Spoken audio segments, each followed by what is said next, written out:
देखिए क्वेश्चन है सीजीएल 2022 का।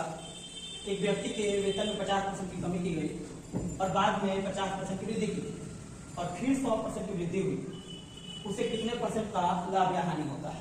50% की पहले कमी हुई है, फिर 50% की वृद्धि हुई है, फिर 100% की वृद्धि हुई है। 50% और 100% दो दिया हुआ। 50% का फ्रैक्शन आप जानते हैं, 50% का फ्रैक्शन 1/2, 1/2 50% का फ्रैक्शन हो जाएगा 100%।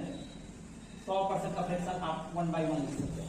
50% की पहले कमी की गई है। 50% की कमी होने का मतलब है कि यदि पहले उसका वेतन 2 रेशियो था, तो अब 50% की कमी हुई है तो 2 में से 1 कम करके अब 1 हो गया है। अब 1 हो गया, फिर बोला जाए 50% की वृद्धि की गई है। 50% के वेतन में वृद्धि करने का मतलब ये हुआ कि यदि पहले उसका वेतन 2 था तो अब 1 बढ़ा के 3 कर दिया गया है।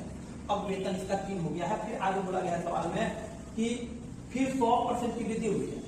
100% की वृद्धि होने का मतलब 100% का फ्रैक्शन 1/1 है। इसका मतलब कि पहले यदि वेतन 1 था तो अब उसमें 1 और जोड़ के अब 2 कर दिया गया।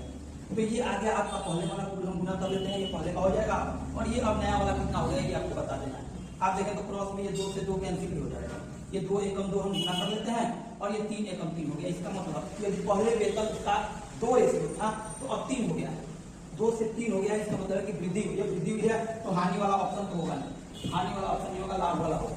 कितना परसेंट लाभ हुआ ये आपको बताना है। आप देखिए 2 से 3 हो गया है, 1 रेशियो की वृद्धि हुई है।